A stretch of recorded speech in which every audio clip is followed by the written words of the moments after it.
There is a kind of rain that never truly stops in Japan. Not the kind that drenches the streets in thunder, but the kind that falls softly, endlessly, like a sigh breathed by the city itself. It was the 1950s. Tokyo was still recovering, still trembling from the war that had left its skin in ruins. And yet, even among the broken rooftops, lights began to flicker again. Neon signs hummed softly through the mist, and in the puddles of the new city, colors danced, red, blue, and violet, like ghosts learning to dream once more. People said the city had changed, but in truth, it was still haunted. Haunted by memories, by hunger, and by men who had learned to survive when survival meant bending the rules of the new world. They called them Gurentai at first, the street toughs, men who had lost everything during the war. Fathers without homes, soldiers without a cause. They found new purpose in the black markets that grew like weeds among the ruins of Ginza and Shibuya. When the American soldiers arrived, bringing chocolate, cigarettes, and jazz records, the world seemed to split in two. One part shimmering with foreign promise, the other sinking into the quiet mud of survival. And in between those two worlds, the Yakuza began to take root. Not as monsters, not yet, but as men who understood that order could be sold and peace could be bought if one paid the right price. Factories had reopened. Women worked 12 hours a day at sewing machines, their fingers cracked from the winter chill. Children scavenged in alleyways for bits of copper or glass, while men lined up at dawn, waiting for jobs that barely paid enough to eat. And through that haze of exhaustion came a strange kind of rhythm, the hiss of trains, the tapping of heels on wet concrete, the distant hum of a vending cart. Tokyo was beginning to breathe again, but every breath came with the taste of rust. The first Yakuza didn't call themselves criminals. They were protectors, or so they said. Men who ensured that the stalls could open, that the goods would arrive, that no one would steal from those already starving. In a city of chaos, they brought their own kind of order, a quiet, heavy order. The kind enforced not with paperwork, but with a look, a single unspoken warning in the dim light of a lantern. They wore sharp suits, smoked foreign cigarettes, and carried themselves with the calm of men who understood power. To most people, they were a rumor, a whisper carried through the sound of rain. At dusk, Tokyo became a sea of color. Street lamps flickered on, their light bending through the mist like a watercolor bleeding into paper.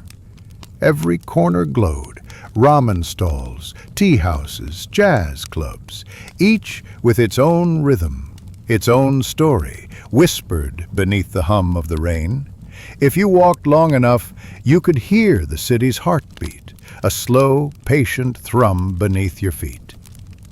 And in the soft shadows between one heartbeat and the next, you could almost imagine the ghosts of the old city still wandering, the soldiers who never came home, the women who waited by empty windows.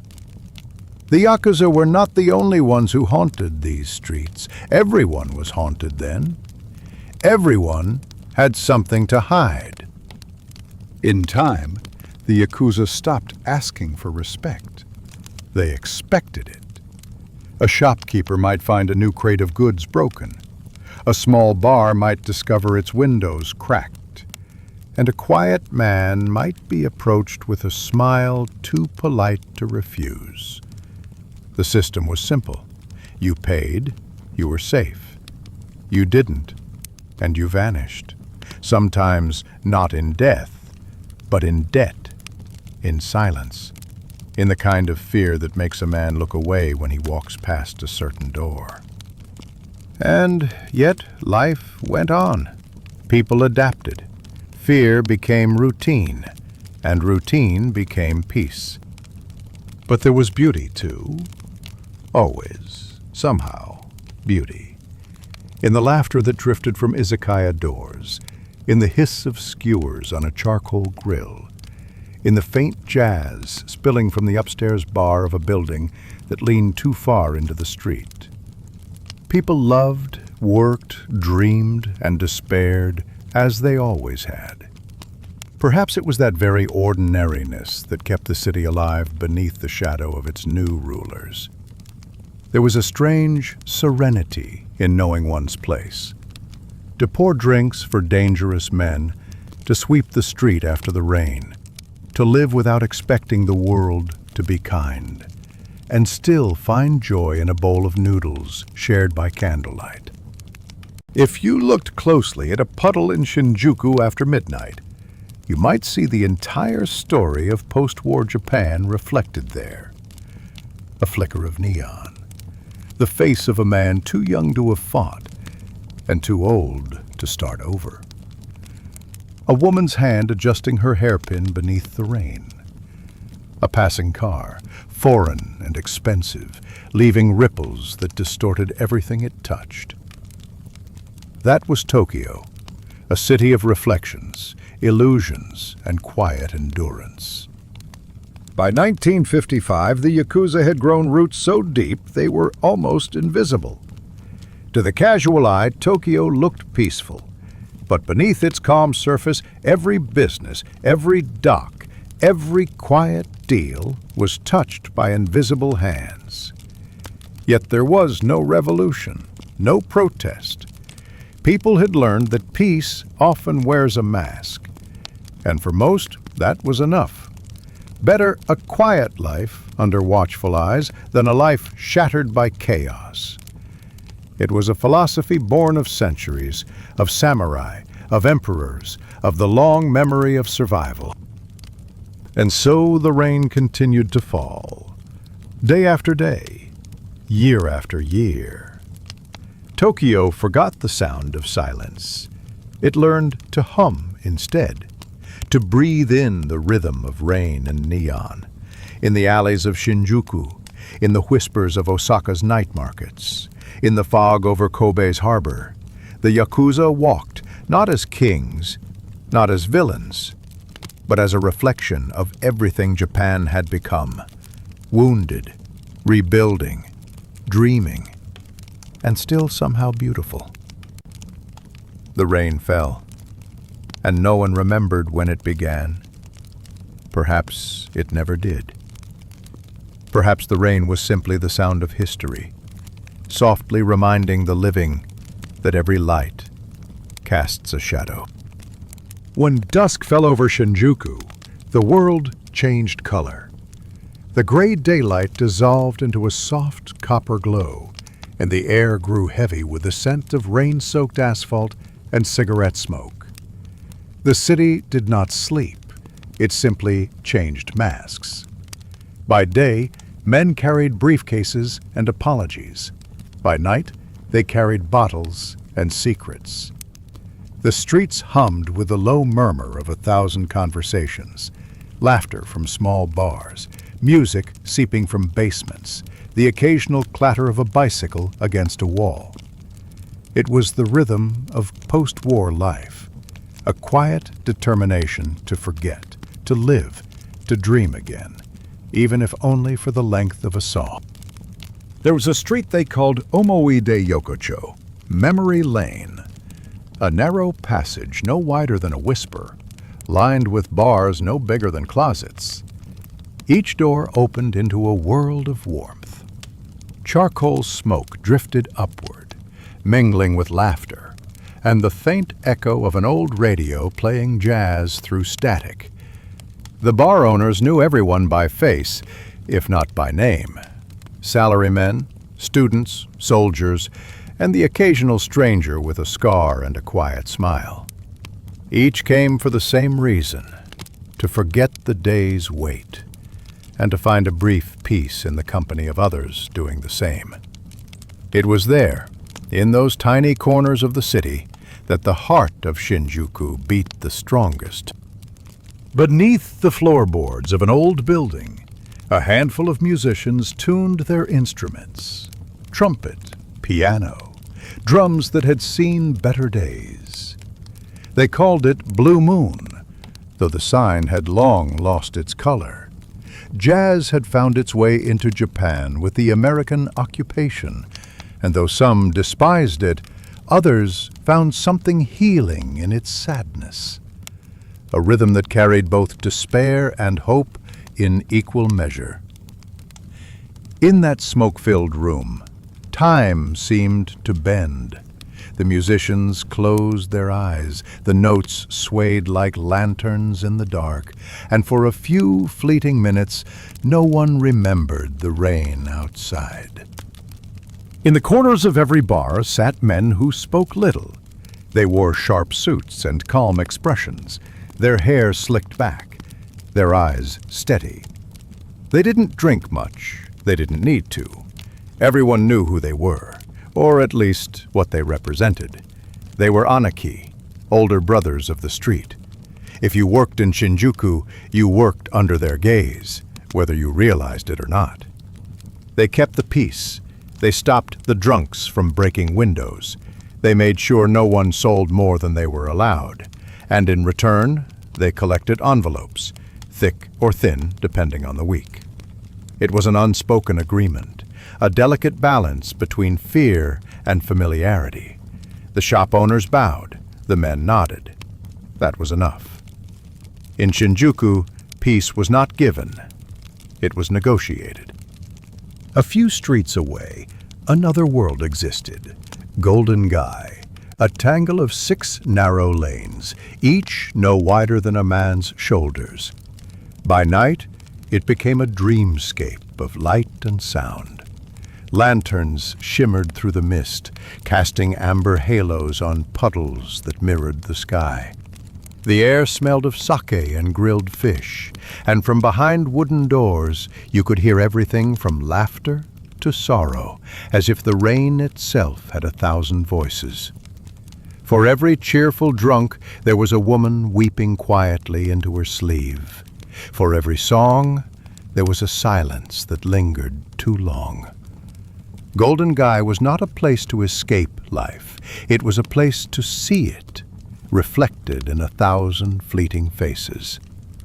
Every building in Shinjuku seemed to listen. The wooden walls, still damp from decades of rain, held the memory of every conversation, every confession made under the comfort of dim light.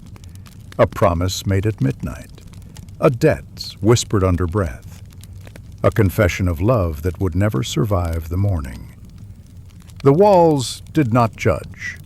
They simply absorbed the smoke, the laughter, the sadness, layer by layer, until even silence seemed heavy with ghosts. On the second floor of a small tea house, a young woman sat by the window every evening. Her name was forgotten, but her presence remained in memory. She was one of many, working long hours, serving drinks, smiling politely, listening to men's stories she would never repeat.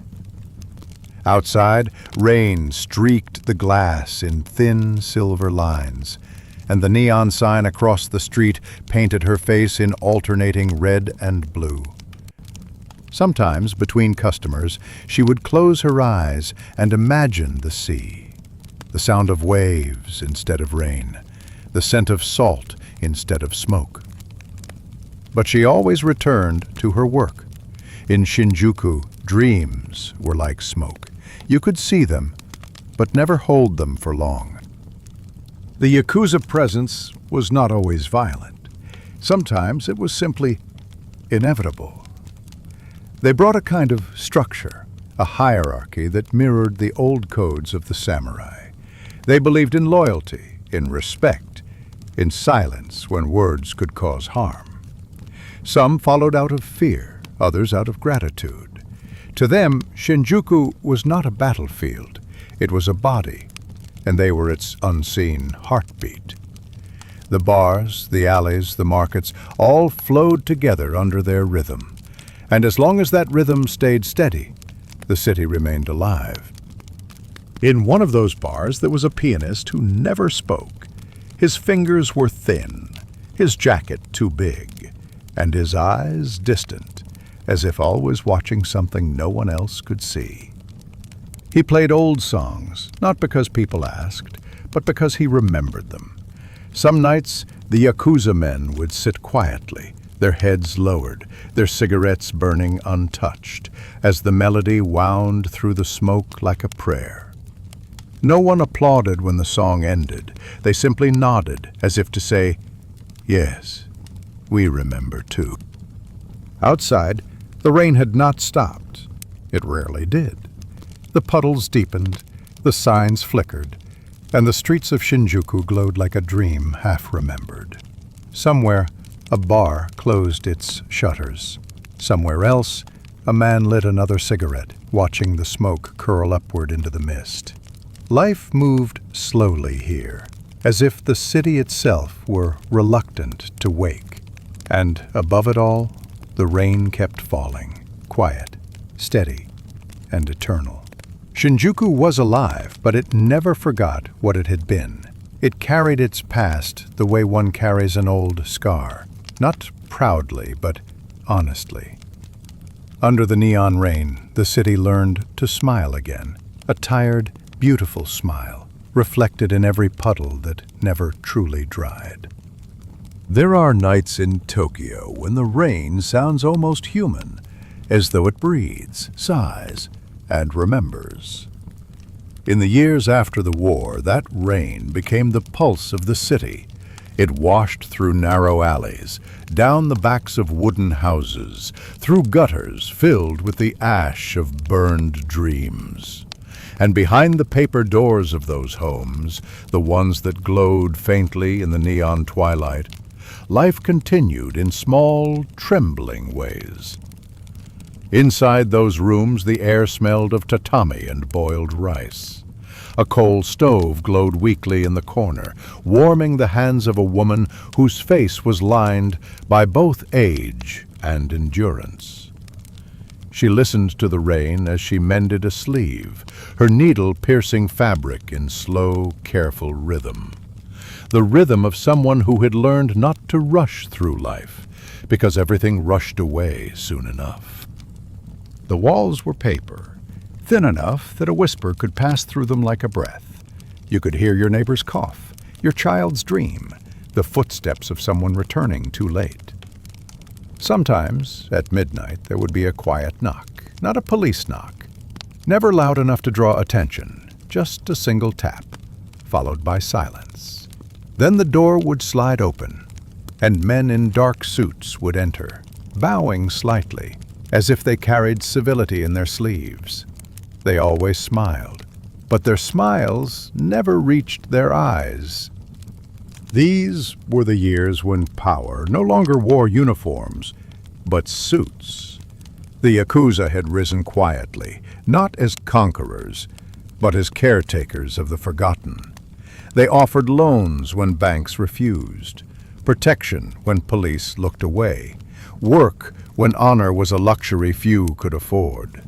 But everything came with a cost, and in Tokyo's sleeping quarters, that cost was often paid in silence. In one such house, a man named Sato lay awake, counting the seconds between the drips in his roof. He had borrowed money to open a noodle stand, believing that people would always pay for warmth. But the street taxes came, and then another tax, not from the city, but from men with slick hair and kind voices. He paid what he could until one evening his name appeared on a list pinned to the wall of a local bar. Debtor, nothing more. He could still hear the whisper of it through the thin paper walls. Sato's name was on the board. Names traveled fast in those neighborhoods, faster than the trains that rattled through the city at dawn. A woman might whisper one in pity. A man might whisper it in warning. But once spoken, a name never disappeared. It floated between rooms, carried on the breath of those too afraid to speak louder. Children learned early to keep their voices low. They learned which names to avoid and which streets to never cross after dark. Yet, even in that fragile world, kindness survived in small gestures. A bowl of miso passed through a sliding door, a neighbor sharing charcoal, a mother whispering lullabies about rivers and mountains that no longer existed in their view. It was a time when survival itself felt like an act of art, quiet, delicate, easily torn. In the evenings, the streets filled with the faint smell of grilled fish and cheap cigarettes. Men gathered outside wooden taverns, bowing and laughing too loudly, as if their laughter could keep the darkness away. Inside, women poured sake, smiled softly, and pretended not to notice the tattoos peeking from the wrists of their customers. When the Yakuza came, they always paid first, and generously. But every gift was a seed that would someday need watering, in money, in loyalty, in silence. In one boarding house near Shinjuku, there lived a young couple, Hiroshi and Mei. He worked for a printing shop. She took sewing commissions from the neighbors. Their love was gentle, almost childlike, but it lived in the shadow of fear. Each night, they would whisper about their dreams, to move to the countryside, to raise a child away from the city's gray smoke. But dreams were fragile things in those days. One evening, Hiroshi brought home a job offer that promised easy money. Just deliveries, he said. By the end of the month, his hands carried envelopes heavier than he could explain. And so the whispers began again. Behind the paper doors, people pretended not to know. They had learned that pretending was safer than asking. When a name was erased from a mailbox, no one mentioned it. When a room stayed dark for 3 nights, no one knocked. The city was built on layers of silence, stacked as delicately as the rice paper walls that held them together. Sometimes, in the early hours, a strange music drifted through the alleyways, the pluck of a shamisen, soft and lonely. No one knew who played it. Some said it was an old musician who once performed in Ginza before the war. Others believed it was a ghost, one of the many left behind in the ruins. The truth didn't matter. The music gave shape to the quiet. It reminded the living that, even in fear, there could still be beauty. At dawn, when the rain thinned to mist, the city's paper doors would slide open one by one. Women stepped out with buckets to collect water, their wooden sandals tapping softly on the wet stones.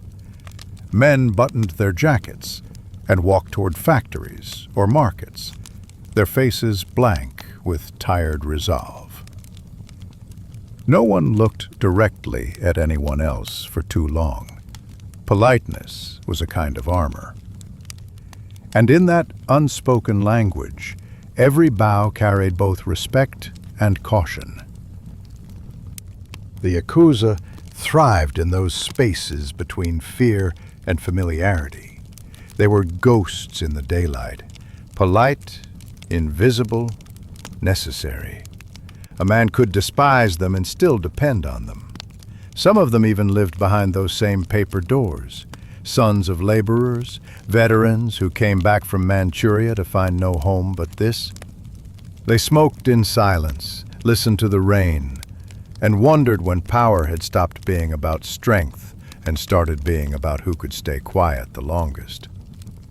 For the people of post-war Japan, the world outside those walls was uncertain, shifting like the reflections in a puddle. But within their small rooms, they built their own constellations of family, of routine, of whispered comfort. A pot of tea, a faded photograph, a folded kimono kept from better years. These were their defenses against a world that could vanish overnight. As the city changed, as skyscrapers rose and televisions flickered into existence, the paper houses began to disappear. Replaced by concrete and glass, they took with them the soft murmur of human life lived within earshot of another's breath. But the whispers remained, floating through memory like steam from a forgotten kettle. The Yakuza's shadow would fade too, eventually, absorbed into corporations, politics, and myth. Yet behind every modern tower, there are still streets that remember. And if you walk them in the rain, sometimes you can hear the faint sound of a door sliding open, and a name spoken softly, like a prayer. The world behind the paper doors was small, fragile, transient, but it was the soul of post-war Japan. In the flicker of candlelight, in the hush of whispered names, ordinary people rebuilt their lives one breath at a time. They lived not for glory, not for wealth, but for the quiet moments between fear and hope. When the rain finally stopped, they would open the doors again. The city outside might be changed beyond recognition, louder, brighter, harder, but within the memory of those who once listened to the rain through paper walls, there would always remain that faint, eternal whisper, a name, a promise, a life held together by silence. There are streets in Shinjuku that never see the sun. Even at noon, they stay half-lit, narrow, damp, and filled with the scent of cigarette smoke and simmering broth. The rain never fully leaves them.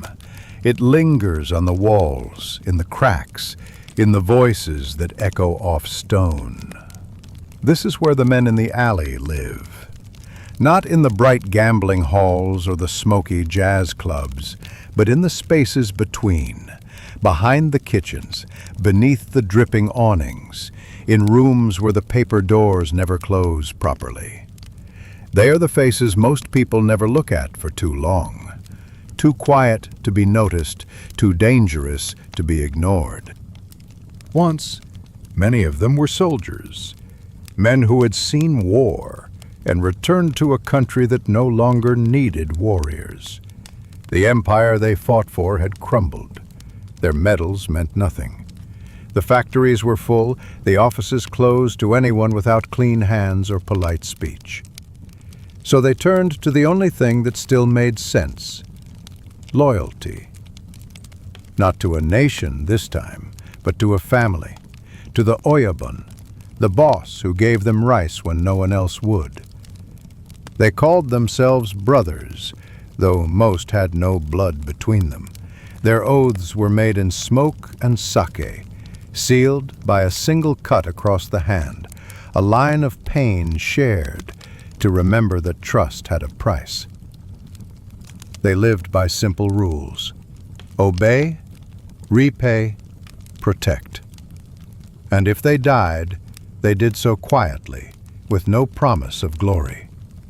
Yet beneath that loyalty was something gentler, the tired hope of belonging. The alley gave them that, a world small enough to be understood, harsh enough to be honest. At night, the alleys came alive with sound, the hiss of oil, the slosh of sake being poured, the faint music of an old radio playing enka songs about lost love in the sea.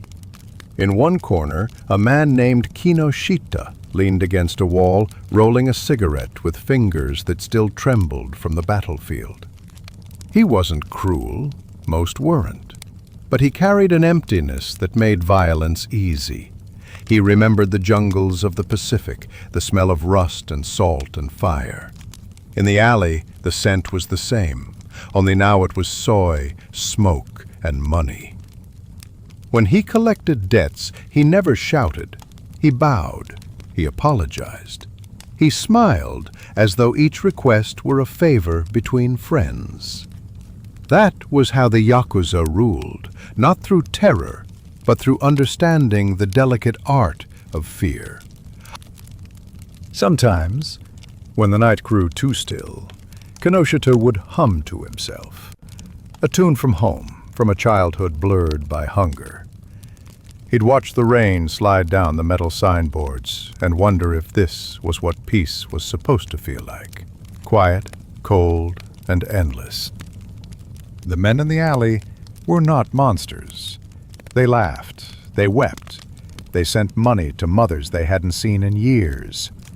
But they also carried knives tucked into their belts and promises they couldn't break.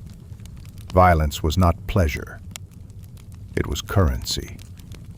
A language they spoke when words lost meaning. They didn't talk about honor much. That was for the men in suits, for the bosses who never had to bleed. In the alley, survival was the only code. There was one who sold flowers outside the gambling den, a big man with a scar across his cheek. The neighbors called him Hana-san, Mr. Flower. He never said which family he worked for, but everyone knew. He watered his flowers with the same care he once used to clean his blade.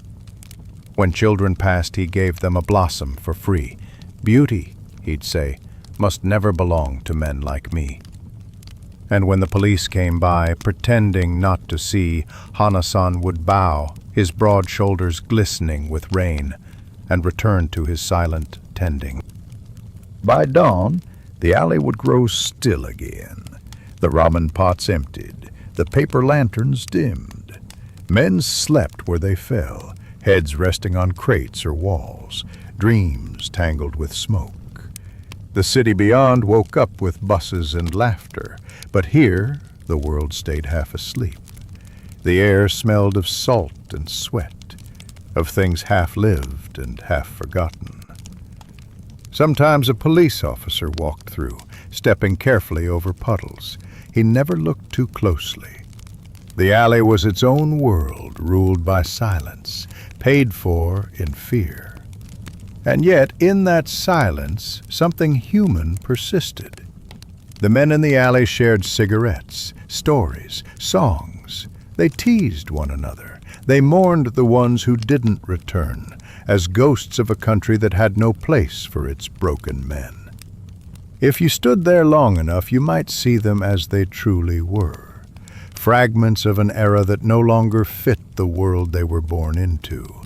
Not heroes, not criminals, just men trying to stay dry beneath a rain that never seemed to end.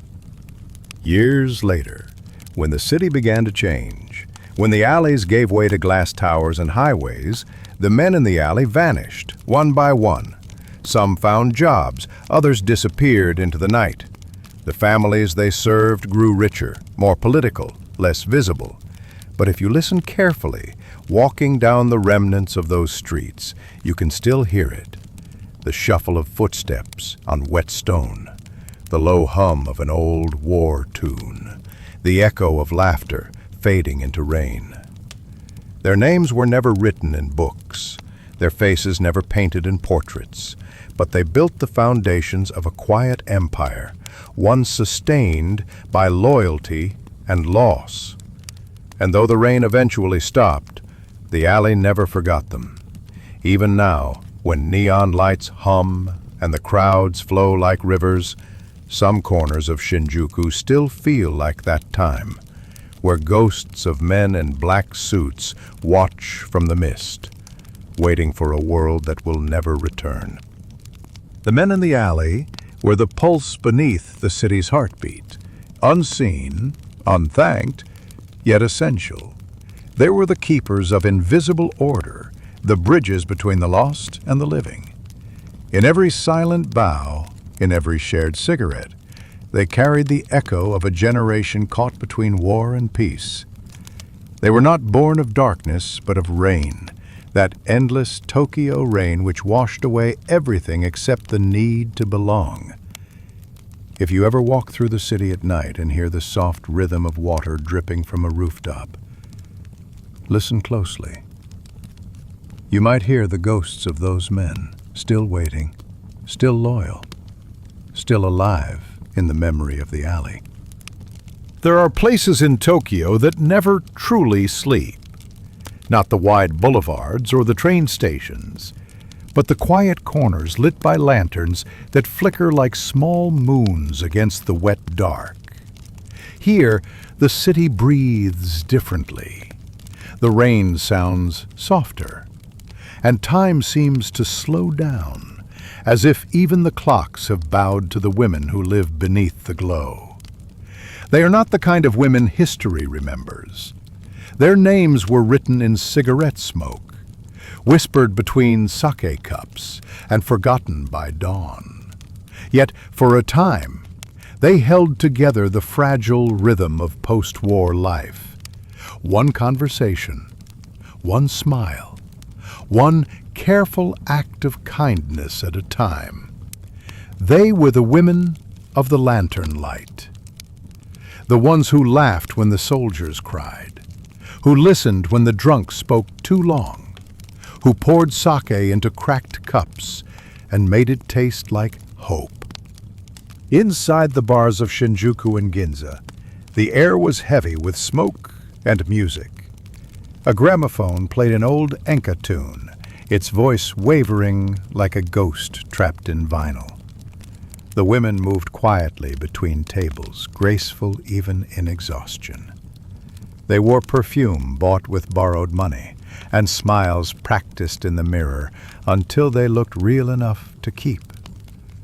They weren't hostesses out of choice. Many were widows of the war. Some were daughters of merchants who lost everything in the bombings. Others were simply too poor to say no. But in their eyes lived something stronger than survival, an unspoken understanding that beauty could be a weapon, that gentleness could be armor. When a man entered, they bowed slightly, just enough to make him feel seen. They called him Anatayu, in a tone that turned the word into something softer, almost sacred. They listened, always listened. The city's men, worn and lost, came to these bars not to drink, but to be forgiven by women who had nothing left to forgive. Behind the curtains, behind the laughter, life was quieter. In the back rooms, the women took off their painted faces, untied their hair, and let the silence hold them. They spoke in low voices about debts, about children sent to relatives in the countryside, about love that could never be named. The city beyond their walls pulsed with Yakuza footsteps, men who paid, who protected, who demanded. Sometimes the women feared them, sometimes they loved them, sometimes both at once. There was one woman, Reiko, who worked at a small bar called Koma no Yume, the foal's dream. She had a voice that made even the hardest men sit quietly when she sang. Her songs were never about sorrow directly. Instead, they were about rivers, the scent of pine trees, the weight of snow. But those who listened long enough understood. Every word was a memory dressed in poetry. When Reiko sang, the entire alley outside seemed to stop breathing. Even the rain held still for her. The Yakuza bosses liked Reiko. They said her voice reminded them of the wives they left behind. They sent gifts, silk, cigarettes, once even a small jade comb. But Reiko never accepted them. She had learned that every gift was a chain.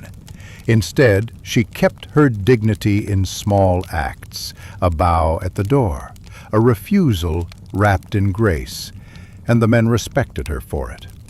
In a world built on transactions, her quiet resistance became a kind of legend. The alley whispered her name with reverence. In a place ruled by fear, she had carved out a space of peace. Fragile, but hers.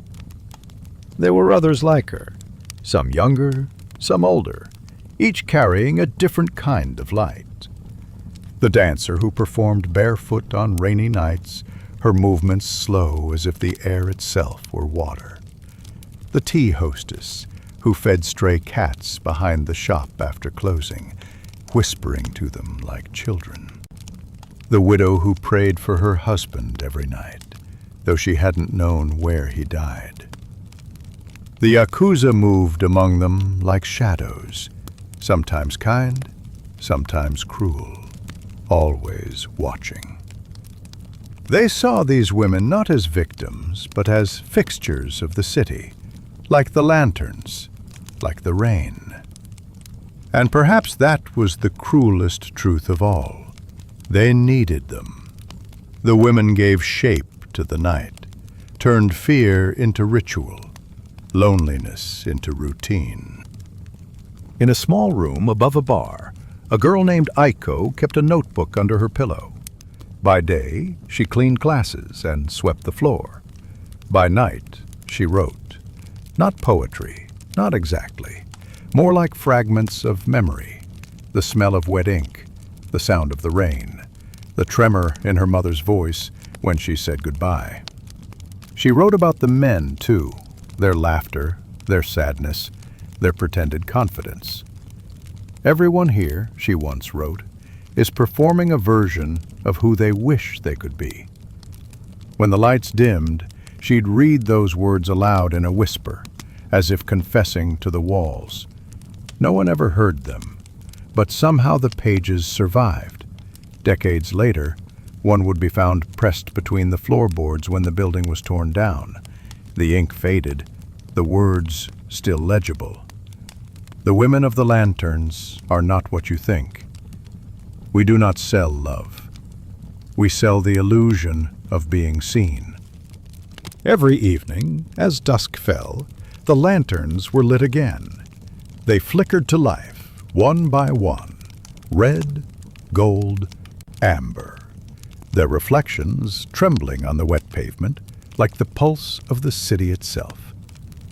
The women stepped out in kimonos that smelled faintly of smoke and soap.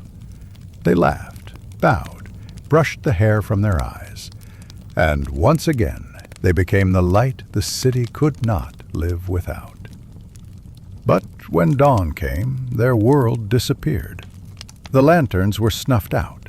The laughter faded into the sound of street sweepers and delivery carts. The women slept through daylight, dreaming of rivers, of homes they could never return to, of children they might never see again.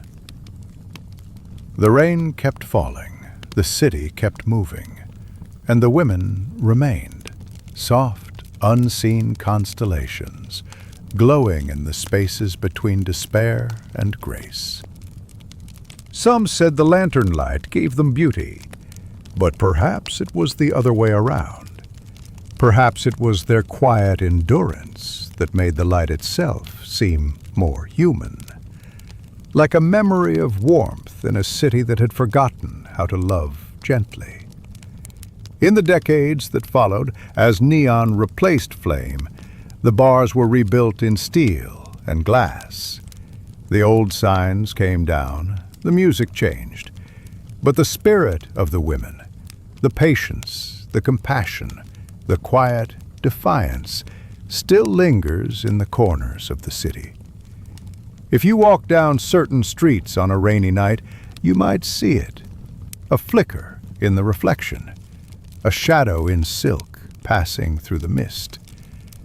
And for a moment, you'll feel as though Tokyo itself remembers them. The women of the lantern light, the ones who held the city's heart when the rest of it was too tired to beat.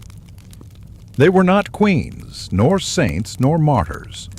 They were ordinary women who learned how to shine in the dimmest corners of history, not to be seen, but to make others feel seen. In their laughter lived the sound of healing, in their silence the strength of survival. And though time has buried their names beneath glass towers and neon signs, the city still belongs to them, to the women who carried its sorrow with grace, who stood beneath the rain and turned it into light. In every shadowed corner of Tokyo's backstreets, There existed a secret language, one not written in words, but ink. It was a language of dragons and waves, of peonies and koi, whispered through the hiss of a needle. To those who bore it, it was not decoration, it was devotion. To those who drew it, it was not art, it was prayer. They were called horishi, tattoo masters. Their shops were hidden above ramen stalls, behind sliding doors with no signs, no advertisements, no windows. Only the faint scent of antiseptic and the sound of a single drop of water hitting the floor, slow, steady, eternal. The horishi worked in quiet concentration, their tools laid out like sacred relics. A bamboo needle, a small hammer, a bowl of black ink made from soot and pine resin. The client sat bare-backed, breathing slowly, his skin pale under the lamplight. Outside, the city murmured, the laughter of bars, the rattle of trains, the steady rhythm of rain. But inside, there was only the sound of tapping, a delicate tsu, tsu, tsu, as the needle met the flesh. Each tap was a heartbeat, each heartbeat a vow. This was how legends were written, not on paper, but in pain. In post-war Japan, tattoos were a paradox.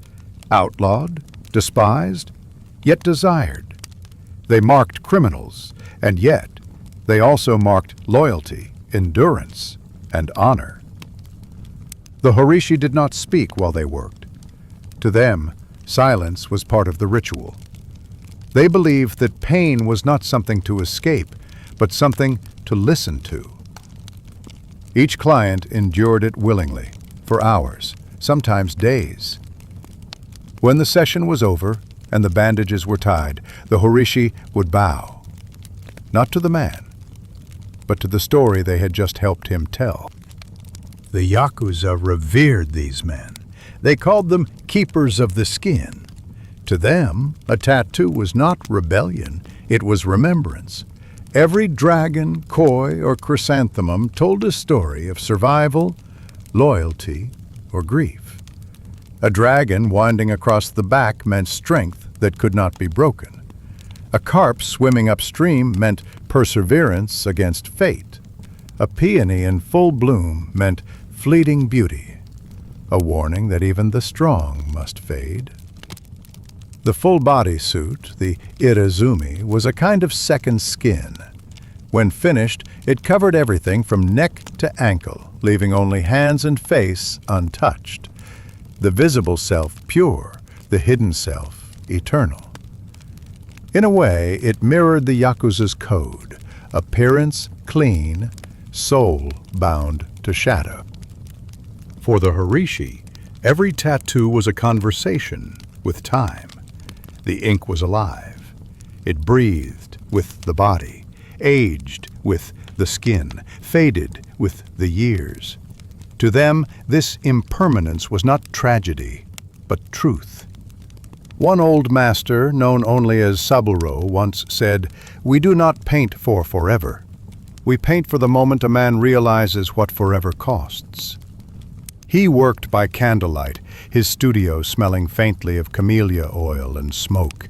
His hands shook slightly when he poured the ink, not from age, but from reverence.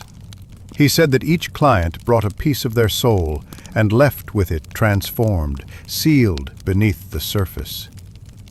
The Yakuza often came to Saburo after committing to the code. The initiation was never complete until the ink was laid. It was a test of loyalty, endurance, and silence. To flinch was to dishonor oneself. To endure was to be reborn. Sometimes the tattoos took years to finish. The man would return again and again, through seasons of rain and snow, until the final image was complete. Only then was he considered whole, his body now a vessel for his promise. In those years, some masters never even learned the client's name. They didn't need to. They read his story in his scars. Outside these secret studios, society looked upon tattoos with disdain. Public bathhouses refused entry. Employers turned away those marked by ink. The government labeled tattoos as shameful relics of criminality. And yet, beneath the surface of Tokyo, the art thrived, hidden, quiet, unwavering. Because the Horishi were not rebels, they were historians of pain. They recorded the stories the official world tried to erase. Theirs was a history written not in books, but in blood and endurance. There was a superstition among the tattooed that when a man died, his tattoos stayed behind in the skin. In old Kyoto, there was once a rumor of a doctor who preserved the backs of Yakuza men, turning them into museum relics, framed bodies, eternal murals of devotion. The masters whispered of this with unease. To them, it was sacrilege.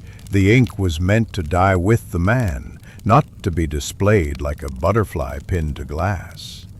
So they burned their sketches. They left no signatures. The art was alive only in the bodies it adorned. Still, in the intimacy of their craft, beauty persisted. There was a rhythm to the act, the soft breath of the client, the slow percussion of the needle. For some, the pain became a meditation. For others, a confession. One man described it like this: "It felt like being rewritten by fire." But when it ended, I was no longer a wound. I was a story. The Horishi would often reply only with silence, nodding once, eyes half closed, as though they too had been changed by what they created. There was something sacred in that exchange. Two people who would never truly know each other, sharing hours of pain, emerging with a bond that could not be spoken. Not all Horishi served the Yakuza. Some tattooed sailors, poets, or men who simply wanted to carry beauty with them. A few even tattooed women, rare but not unheard of. They chose delicate symbols, cranes, falling maple leaves, small prayers disguised as art. Each piece carried the same reverence, the same precision, the same stillness. In that stillness, the artist and the subject dissolved. What remained was the ink, and the rain outside, still falling, like the sound of time being remembered. As the 1950s gave way to the age of neon, the art of Irizumi faced extinction. The younger generation saw it as shameful, archaic. The government banned tattooing again during the Olympic era to protect Japan's image. And yet, in the basements, in the rooms without signs, the needles kept tapping, quietly, patiently, endlessly. A new kind of Yakuza emerged, cleaner suits, sharper haircuts, less romance. But beneath those suits, the dragons still slept. The ink remained, unseen, unspoken, eternal. If you walk down the alleys of Asakusa or Shinjuku today, you may still find them. The descendants of the Horishi, working in silence, their tools unchanged for generations. They no longer tattoo Yakuza alone. They tattoo wanderers, artists, lovers, souls who feel that pain and beauty are siblings. They do not ask for your name. They only ask one thing: what do you wish to remember forever? Then they begin to tap. Tsu, tsu, tsu. Like the heartbeat of the rain. The tattoo masters were not criminals, nor saints. They were the city's secret archivists, the ones who wrote its forgotten histories in silence and pain. Their craft asked for patience and gave back permanence. Their ink carried the same truth as the rain, that beauty fades, that memory hurts, and that sometimes to endure is the purest form of art. There are nights when Tokyo seems to breathe through smoke. Tobacco smoke, incense smoke, the soft fog from wet streets, all blending into one slow exhale that wraps the city in a veil of memory. Under that veil, the old rituals unfold, the ones that begin in silence and end with blood. The Yakuza did not see violence as chaos. They saw it as ceremony. The sword was never drawn in anger, only in purpose. Even the act of death, they believed, must carry grace. In a small room above a gambling den, 6 men sat in silence. Their cigarettes burned slowly in ashtrays carved from old sake cups. A single katana rested on a folded cloth before them, its blade hidden, its scabbard worn smooth from age. Outside, the sound of rain on tin roofs echoed like a distant drumbeat. Inside, the air was still, too still. The men did not speak. They did not need to. Everything had already been said in the way they sat, in the way their eyes avoided the sword. This was not a meeting of warriors. It was a communion of ghosts. The katana was never a weapon of the street. By the 1950s, the Yakuza no longer carried blades in public. But every clan kept one, usually old, sometimes rusted, always revered. It was an heirloom, a relic of the samurai past they pretended to inherit. The sword was not meant to kill. It was meant to remind them of discipline, of precision, of silence. The blade was cleaned before every meeting. A few drops of oil, a soft cloth, a whisper of breath to check the sharpness. No words, only the rhythm of maintenance, like a monk tending to a shrine. It was said that the sword kept the men honest, that under its gaze lies could not live long. So when disputes arose, it was brought out, not to draw blood, but to bear witness. If a man had betrayed his family, he would be told to kneel. A white cloth was spread before him, a small blade placed at its center. The others would bow their heads. He would bow his. And when the cloth darkened, no one looked away. Not out of cruelty, but out of respect, because honor, to them, was a flame that burned even when it destroyed. Violence, for them, was never casual. It was calculated, rehearsed, and steeped in etiquette. A strike was delivered not out of rage, but out of duty, like a craftsman finishing a piece of work. Even in punishment there was ceremony. The Yakuza believed that death without form was meaningless, so they gave it structure. The cleaning of the blade, the silence before the act, the bow after the deed. They believed that in form there was forgiveness, even if only from themselves. The sword was not the only symbol of control. There was also the smoke, the endless drift of cigarettes passed between men who said little. Each puff was a pause, a measure of time between decisions.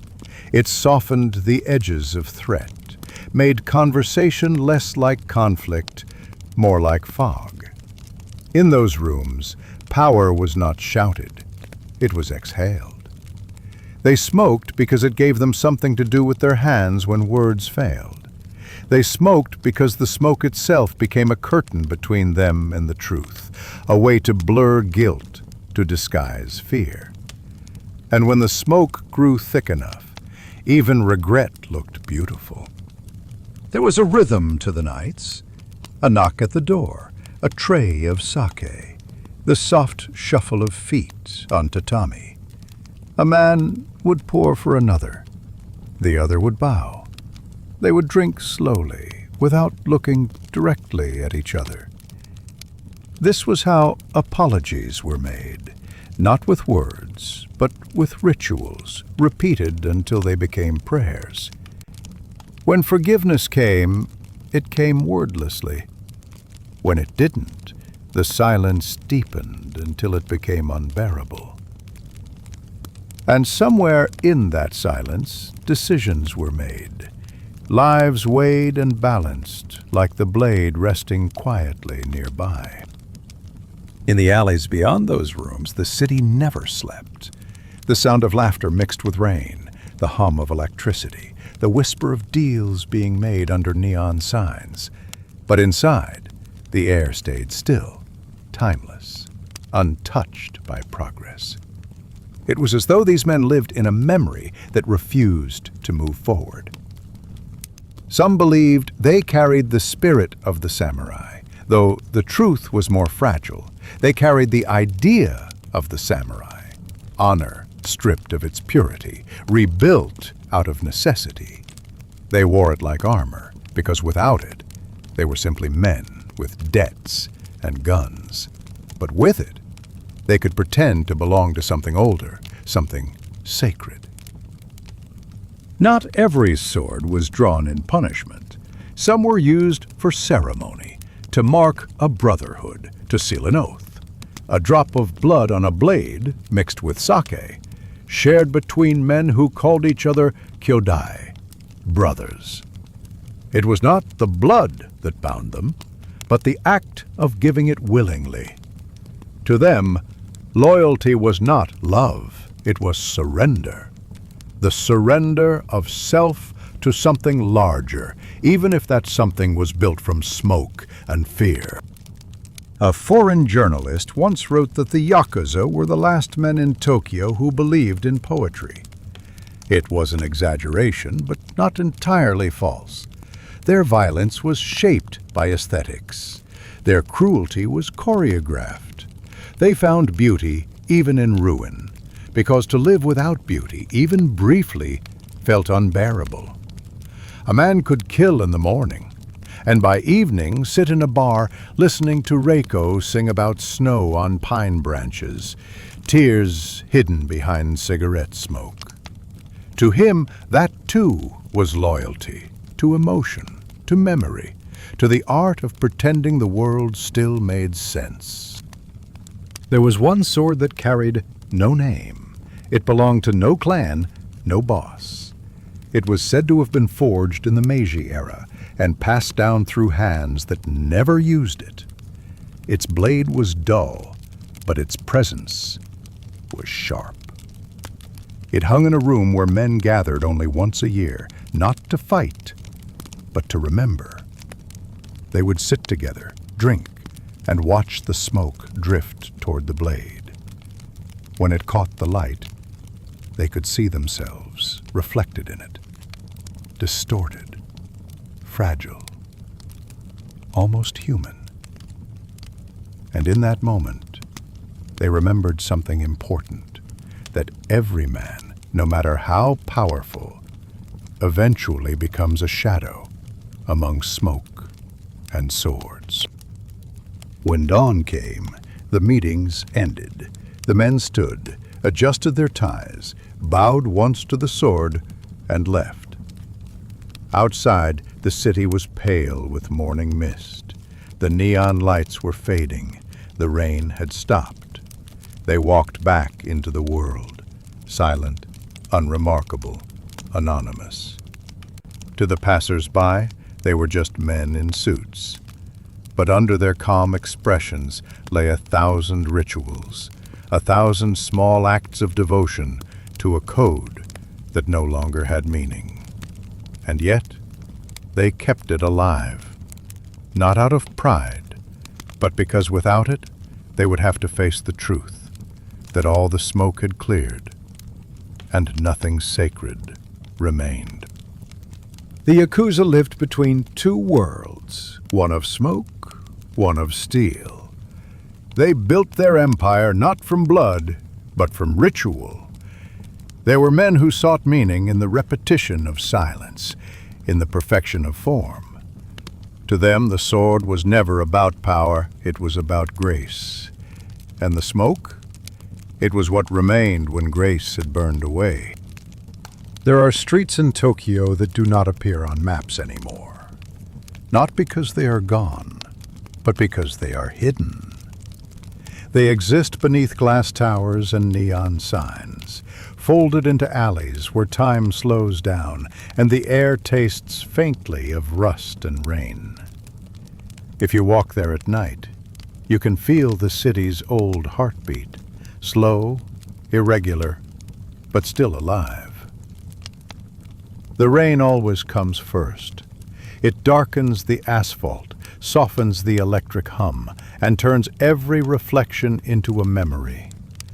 And under that rain, the streets begin to whisper again, not in words, but in the quiet rhythm of dripping water, in the way old paper signs flutter against cracked walls.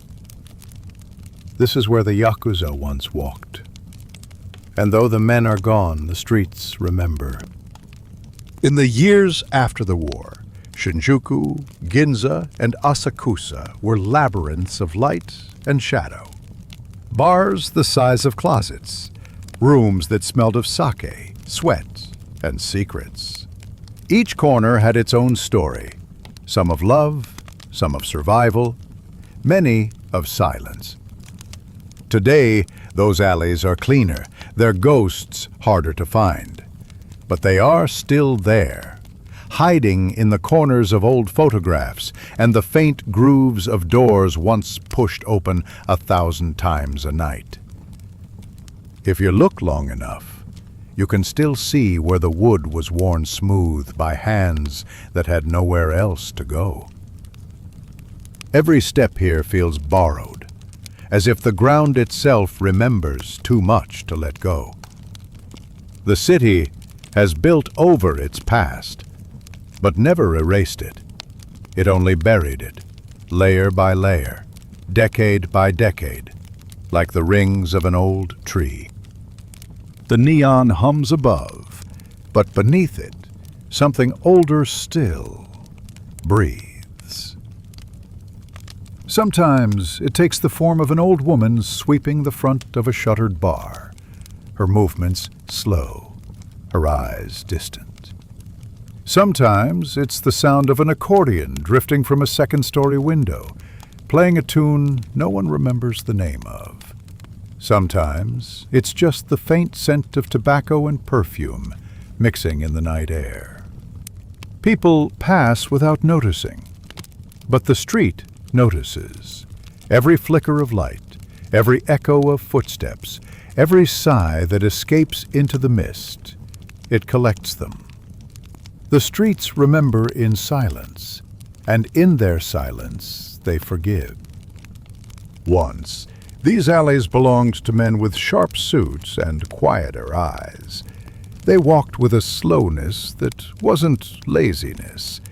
It was certainty. Every step measured, every glance a question and an answer both.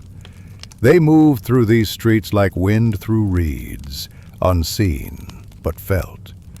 And though their names have been lost, the way they moved remains.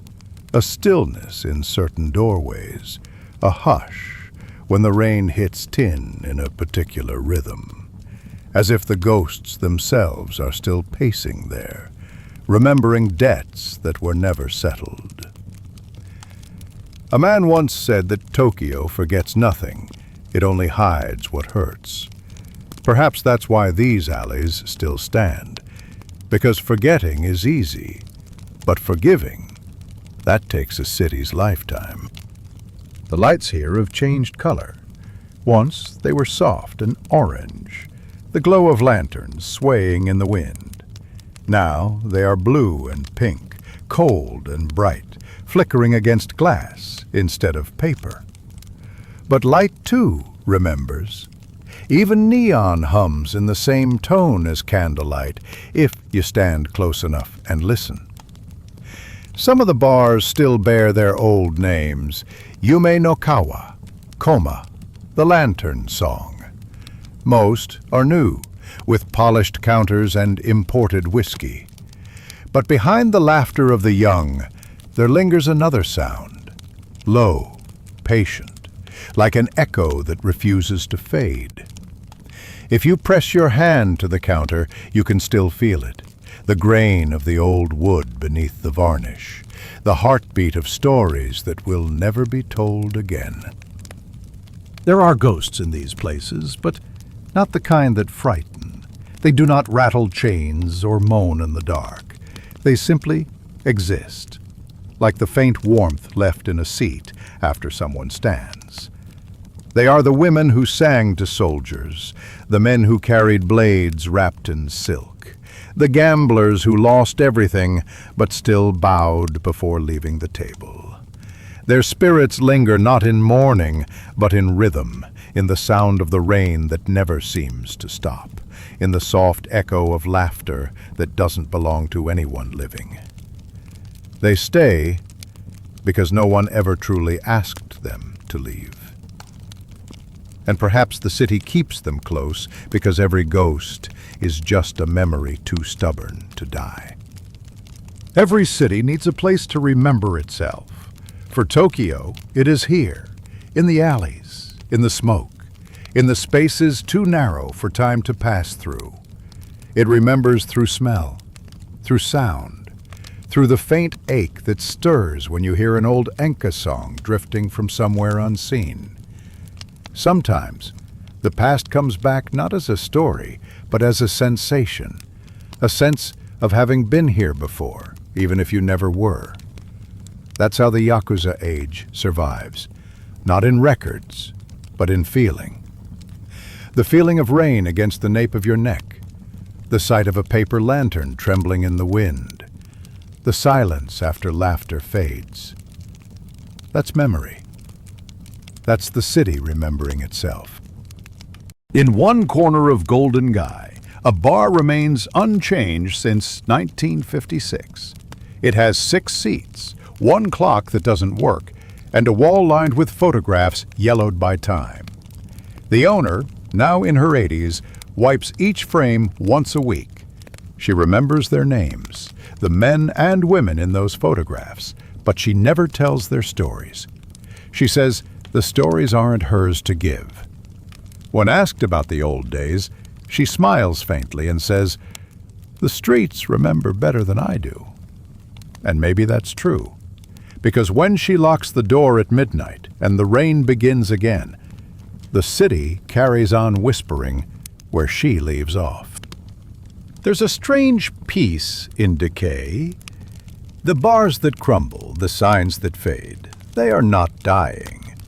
They are resting, like old men sitting in the shade, content to watch the world move on without them. The streets do not envy the glass towers or the high-speed trains. They know their worth lies in slowness, in the way time bends around them, softens, becomes human again.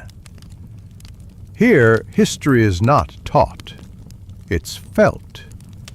And as long as one person stops in the rain, looks down an alley, and wonders who once walked there, the streets will stay alive.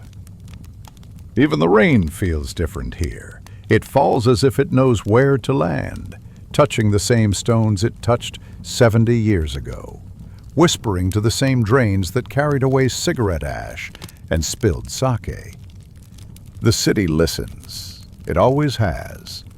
For all its speed and steel, Tokyo is still a city of memory, a city built on the bones of silence.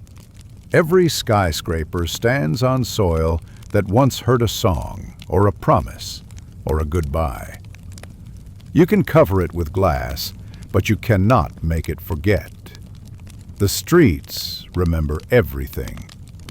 Sometimes, at dawn, when the city is still half asleep, you can feel the two Tokyos overlap, the living and the remembered.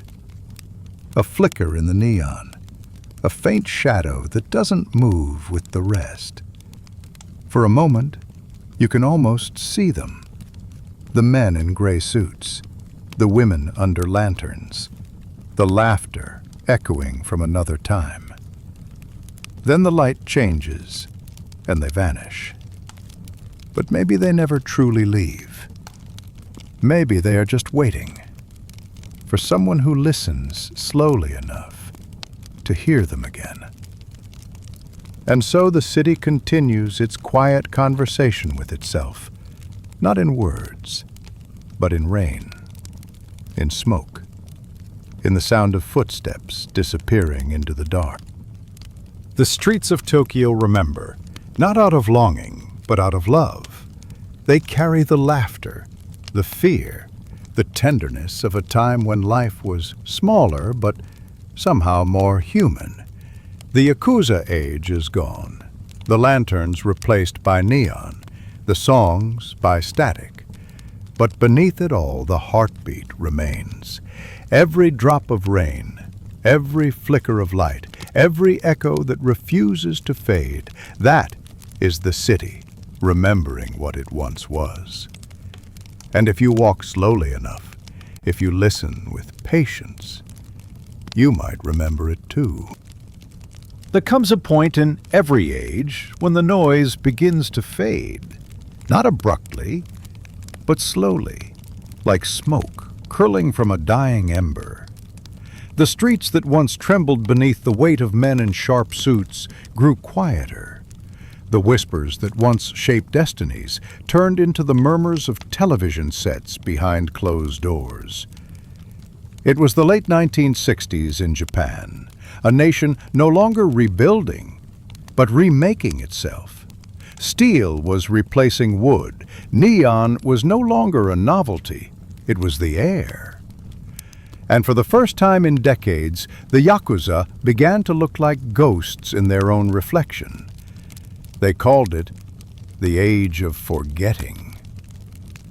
But the men who had lived through the heat of the alleys knew better. This was not forgetting. It was covering, like ashes over silk, soft, gray, and beautiful in its quietness. The silk, in this case, was memory. The way a kimono sleeve once brushed against a lacquered table. The feel of an ink brush tracing the edge of a name. It was the grace that once lived inside danger, the elegance of loyalty, even when it led to ruin. Now, that grace was dissolving beneath the gray ash of modernization. The old tattoo masters found fewer clients. The apprentices left for factory jobs or offices. Ink and needle gave way to pen and paper. The soft hum of electric sewing machines replaced the buzz of tattoo guns. And those who bore the marks, the dragons, the chrysanthemums, the waves that once roared across their backs, began to hide them beneath cotton shirts and wool coats. Not out of shame, but out of time. The new Japan did not have space for mythology drawn on skin. A man with a tattoo was no longer a legend. He was an inconvenience. The bars grew quieter, too. Where once a room might have held the hum of danger, the shuffling of cards, the low laugh of men who owned the night, now there were only the gentle clicks of television dials and the soft laughter of strangers who did not know the names once whispered here. The women of the lantern light aged gracefully. Their makeup softened, their hair turned silver, but their eyes still carried the same warmth. They watched the world move on. Young girls in short skirts and plastic shoes, neon signs brighter than any moon. They didn't envy them. They only smiled, as if knowing something the new world had forgotten. Because once, under the dim red glow of paper lanterns, beauty was slower. A glance could last an eternity. A silence could be a language. Now, everything was faster, and in that speed, something fragile, something like grace, had been left behind. The city learned to stand tall. New towers rose like spears through clouds, piercing the skyline. Tokyo prepared for the Olympics, for the eyes of the world. Concrete buried the memories of dirt and rain. The alleys were paved over. The smell of soy and smoke gave way to gasoline and cologne. And yet, beneath the asphalt, the heartbeat of the old streets remained, faint but steady. Sometimes construction workers found old coins or fragments of wood marked with names. Sometimes a sewer pipe broke open a forgotten basement filled with empty bottles and dusty playing cards. The city had not destroyed its past. It had merely built around it, like bones inside a living body. Some of the old men still gathered in secret, not for crime, but for memory. They would meet in bathhouses or back rooms, smoke cigarettes until the air turned blue, and talk about the days when their tattoos burned under the sun. They spoke of honor, of debts paid and unpaid, of the weight of silence. But mostly they spoke of absence, of what it felt like to walk through a city that no longer feared them. One of them, an old lieutenant with a voice like gravel, once said, "Power is never lost. It just changes shape." Now it wears a tie. And everyone nodded, because they knew he was right. The men who once ruled the night had sons who ruled the banks, the police, the construction firms. The code of the underworld had not died. It had simply gone to work in daylight. But not all of them adapted. Some vanished into the countryside, tending gardens, living under borrowed names. Others were swallowed by the same city they had once owned, drifting through its veins like smoke, seen but forgotten.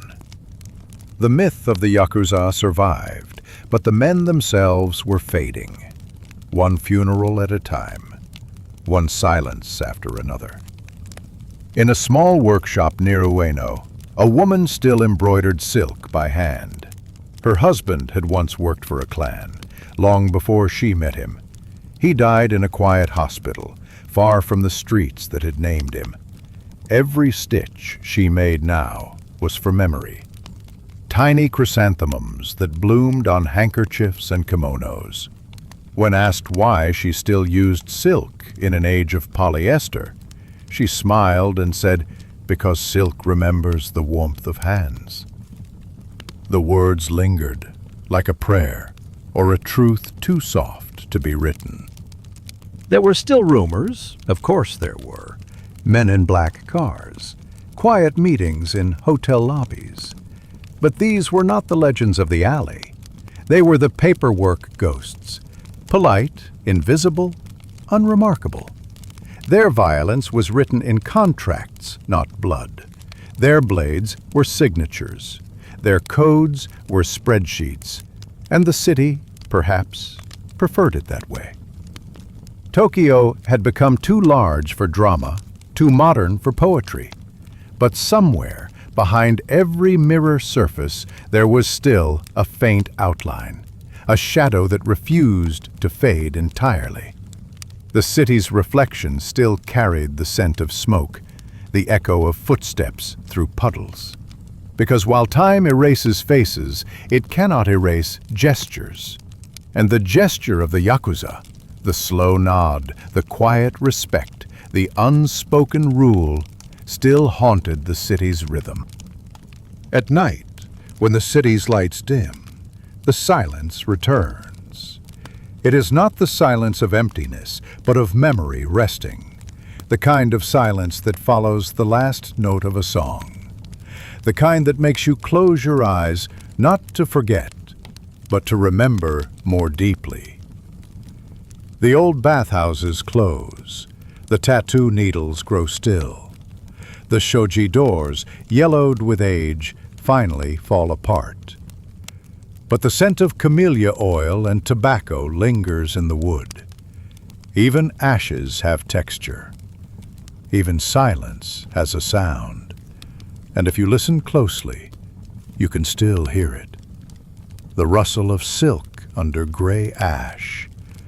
The heartbeat of a city remembering what it was, even as it becomes something else. The age of the Yakuza did not end with war or law. It ended with time, slow, graceful, unresisting, like a candle that burns itself out because the light was enough. But in that extinguished flame lies something eternal, a rhythm, a tone, a tenderness carved into the very bones of Tokyo. The streets, the tattoos, the silk, all of it became memory. And memory, when it finally settles, becomes its own kind of peace. Even ashes remember the shape of what they once were. And even silk, covered in gray, still glimmers when the light is gentle. There is always one lantern left, even when the streets fall silent, when the rain forgets to fall, when every name has faded from the doorways. One light remains. It doesn't burn brightly. It doesn't call attention to itself. It flickers gently in the dark, as though unsure whether the world still needs its warmth. And yet it endures. Because every age needs a light, not to see by, but to remember by. This is the last lantern. The city around it has changed beyond recognition. Where once stood wooden bars and tatami inns, there are now glass walls, concrete towers, and the endless blue hum of screens. The old alleys, the ones that once held whispered names and quiet debts, are gone, paved over by time. But under the right kind of rain, you can still hear them, the sound of water slipping through old gutters, the echo of footsteps from no one you can see. The ghosts of Tokyo are not frightening. They are tired, gentle, patient. They walk slowly because they no longer have anywhere to be. There was once a woman who lived above a bar in Shinjuku. She had been there since the 1950s, through fire, flood, and the slow erasure of everything she once knew. Every evening, at dusk, she lit a single lantern and hung it outside her window.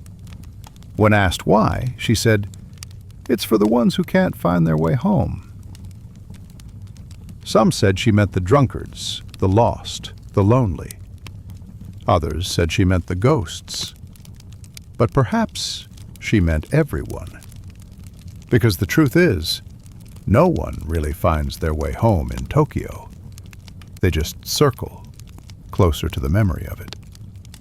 As the years passed, her building grew smaller, dwarfed by the towers that rose around it. The bar downstairs closed. The streets outside were renamed. And yet, every evening, the same ritual, the same flicker of light. Children grew up watching it from the sidewalk. Taxi drivers learned to look for it as they turned the corner. Some called it the city's last heartbeat. Others called it superstition. But for many, it was simply comfort, proof that something of the old world still cared enough to stay awake through the night. There is a quiet dignity in small persistence.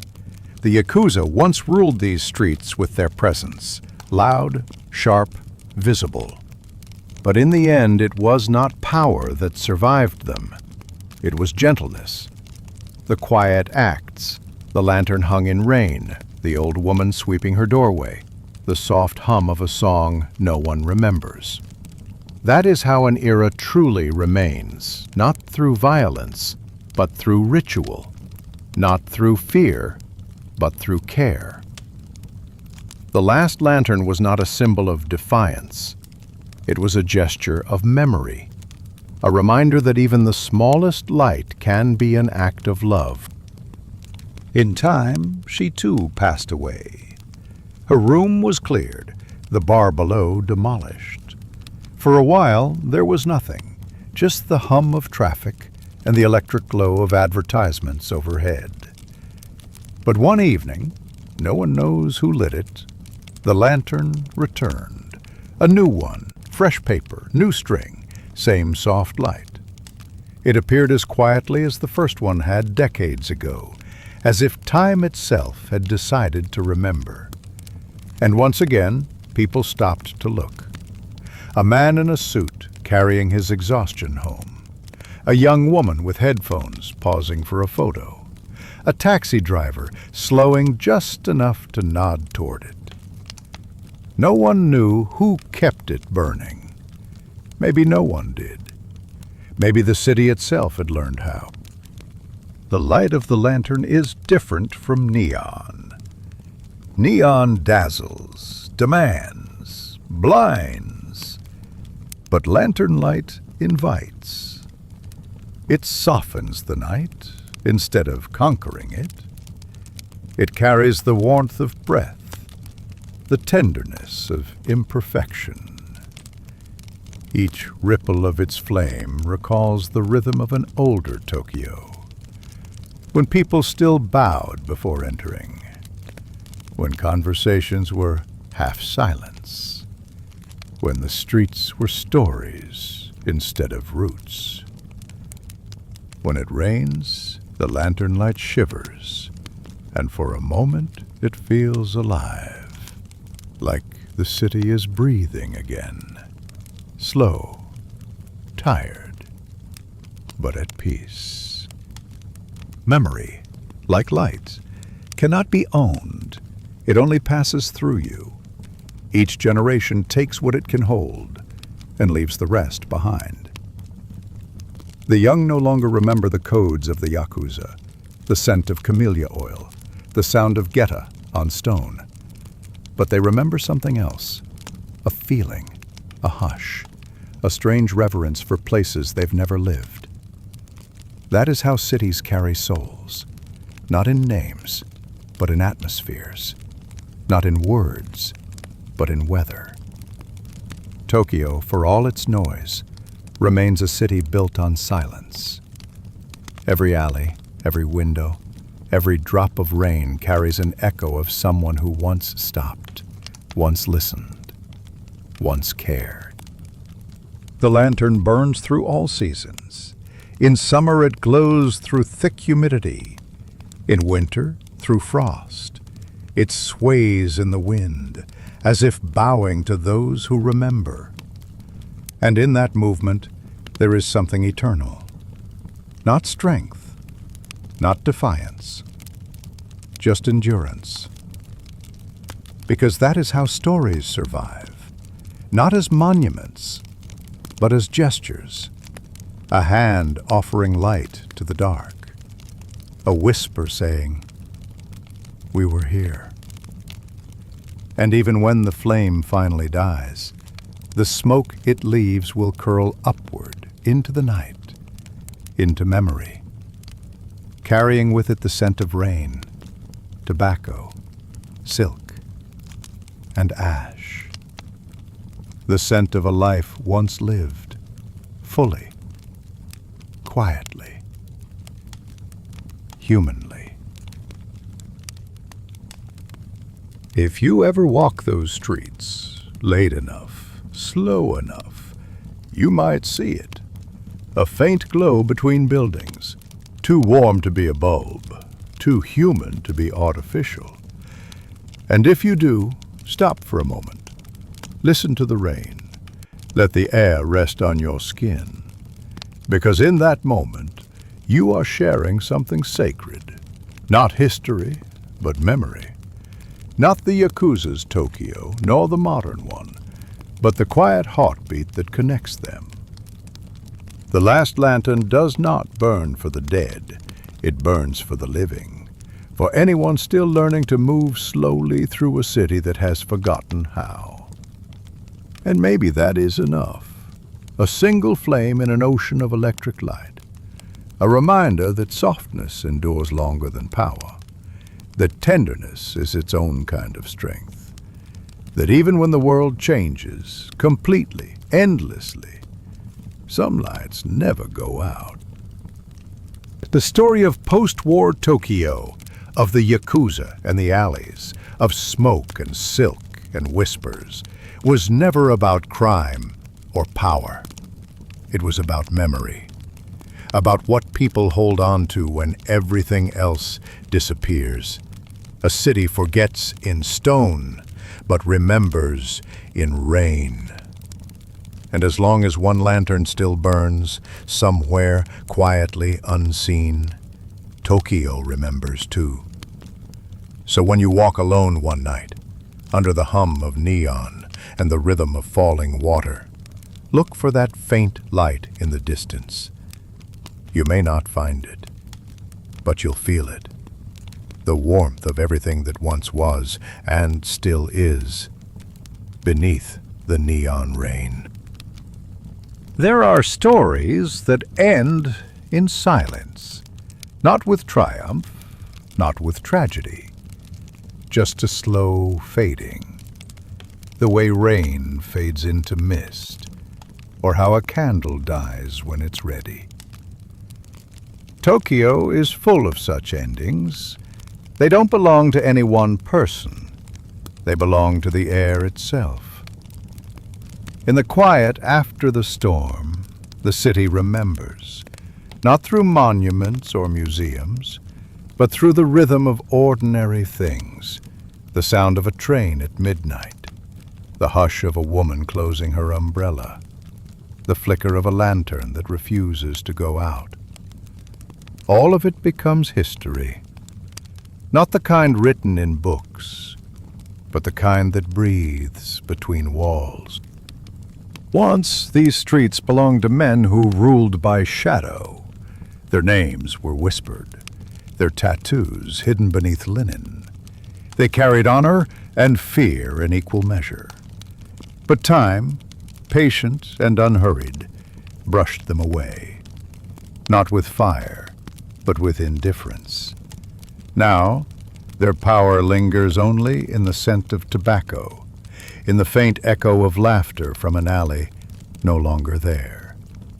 And yet, they were human. They loved. They hurt. They waited for dawn like everyone else. That is the truth behind every myth. No matter how hard a man tries to become legend, he always ends up as a story, told in a soft voice. Some say cities forget, but that isn't true. They remember differently, in the way a floorboard creaks the same way it did 50 years ago, in the way rain still pools at the same corner, in the way people still hesitate before turning down a narrow lane. The past hides in gestures, not in records. A bow, a sigh, a lantern. That is all it takes to keep memory alive. There was a time when neon was the new sun. It promised brightness, clarity, progress. But every light casts a shadow, and beneath that glow the quiet ones kept living. Bartenders polishing glasses in near-empty rooms. Tailors mending silk that would never be worn again. Tattoo masters tracing dragons on skin that would one day turn to ash. They weren't heroes. They were caretakers of time. They kept the old world breathing while the new one roared above them. And in doing so, they gave us something the future rarely gives: stillness. Stillness is not the absence of motion. It is the space where motion becomes meaningful. It is the pause between heartbeats, between footsteps, between stories. It's where truth lives, not in noise, but in the quiet after it. If you stand in Shinjuku tonight, you won't find the same city that once existed here. But if you close your eyes, you might hear it breathing beneath the asphalt, a faint echo of geta on wet stone, a laugh carried away by wind, a lantern flickering under the rain. And maybe, for a moment, you'll understand. that cities are alive not because of their people, but because of their memories. We like to think history is written by power, by kings, by gangs, by revolutions. But more often, it is written by those who simply endured, by the woman sweeping her doorway every morning, by the old man repairing shoes no one wears anymore, by the small, unnoticed acts of gentleness that no one records, yet somehow never die. That is where history sleeps, not in archives, but in tenderness. The lantern still burns somewhere, maybe not the same one, maybe not even in Tokyo, but its meaning survives. It tells us that light does not have to be strong to be seen. It only has to be steady. And that even in the loneliest corners of a changing world, someone, somewhere, will still choose to light a flame against the dark. Not to be remembered, but simply to remember. When you leave this story tonight, when the video ends and the screen fades to black, the rain will continue. Quietly, endlessly. Falling on streets you'll never walk, on names you'll never know. But in that sound, in that rhythm, something ancient lingers. A promise that even when everything else changes, softness will endure. Because in the end, that is what keeps the world alive. Not strength, but compassion. Not victory, but memory. So sleep now, traveler. The city is quiet. The lantern is still burning. Somewhere in the distance, a door slides shut. A cigarette glows. A sigh drifts into the night. All of it together is Tokyo's heartbeat. And under the neon rain, it still whispers, "We were here. We remember. We remain."